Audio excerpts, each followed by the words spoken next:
Reverse engineer your competitor's top content. In the previous video, I mentioned that you're going to have to mix in your original content. Now, the question that's probably on the top of your minds is, how do I know which content to produce? Well, there are two ways to do this, like I mentioned earlier in this training. You can try to figure out things on your own and engage in all sorts of experiments, or you can just simply allow your competitors to do your homework for you.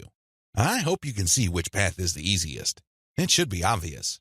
If you are sending the very best content on your niche, your original content must be at the same level or better. Otherwise, your followers are not going to take the bait. They're not going to trust your brand.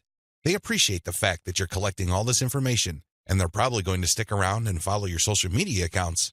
However, you can't count on them to do much of anything else. There's really no incentive for them to join your mailing list. Why should they? Your content is not that great. They only need to compare the kind of original content you produce with the other top-notch third-party stuff you're sharing to see your weakness. Do you see the problem here? You have to produce top content if you want your brand to be credible. Thankfully, this is easier than you think. Simply reverse engineer your competitors. Look at their most successful stuff. How do you know? Look at the social media indicators of their content. How many likes does their top content get? How many shares? Is there any other indicator that shows that this content actually has traction? Maybe you should pay attention to the number of comments for that content. Maybe you would want to run a backlink checker on a piece of content and see how many other blogs or websites link to that piece of content. This is how you measure the overall success of any single piece of content so you can use it as a template, if you will, for your own content. I'm not saying that you should rip it off. Instead, I'm encouraging you to use it as a starting point and come up with something so much better. Focus on what works. When you look at your competitors' most social pieces of content, you are basing your own original content on themes and topics that actually work. They have traction with your target audience members. You're not wasting money or time taking wild guesses. This is one of the most common mistakes social media marketers make. They think that they have the best ideas regarding hot content in their niche, so they come up with all sorts of content that they think is just plain awesome, only to fall flat on their faces. I'm telling you, for every 100 pieces of those types of original content, maybe 10 would gain any sort of respectable traction in your niche. It's too expensive, and it burns too much time. Thankfully, there is a better way. You just need to reverse engineer your competitors' most successful content. Use that as a starting point. You can adjust them. You can modify them. You can come up with your own variations.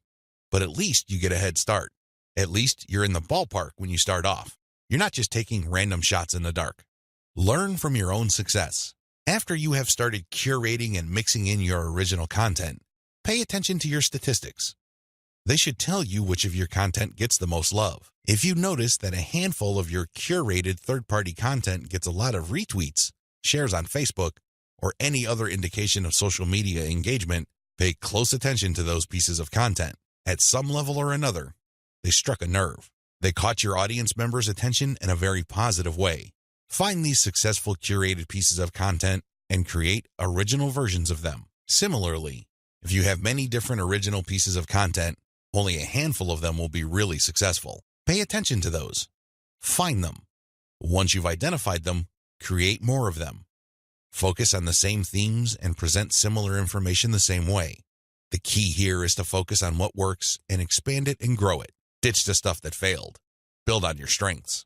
Create derivative, cross-platform variations of your most successful content. Now that you have a clear idea of how to create content that has proven traction, don't just keep reverse engineering it. While you need to continue doing that, you also have to do something else. Create derivative or cross-platform versions. For example, one particular type of blog post does well on all your social media accounts. Identify its themes, pay attention to its patterns, and come up with another blog post. See if that works. If you achieve the same level of success, you're onto something. This is not a fluke. This is not a one-time thing. You have struck on a theme that your audience members readily enjoy. The next step is to take things to a whole other level. Instead of just cranking out yet another blog post, create videos about that theme, make specialized diagrams, produce infographics. Take these materials and share them on social media platforms that specialize in those formats. For example, for blog post URLs, share them on Twitter and Facebook. For videos, share them on YouTube. For diagrams and infographics, share them on Pinterest.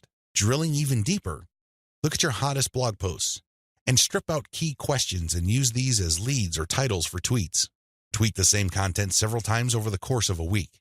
Of course, don't drop it all in 1 hour, but space them out. Still, when you use the right questions, you become very visible on Twitter. Pair these with the right hashtags. The bottom line, the great thing about content curation is you save a lot of money, but you are also positioning yourself to build on your strengths. You focus on things that you're doing right and figuring them out so that you can predictably produce successful content. Now, this is not going to happen overnight. You have to keep experimenting until you find the right themes that consistently work with your audience.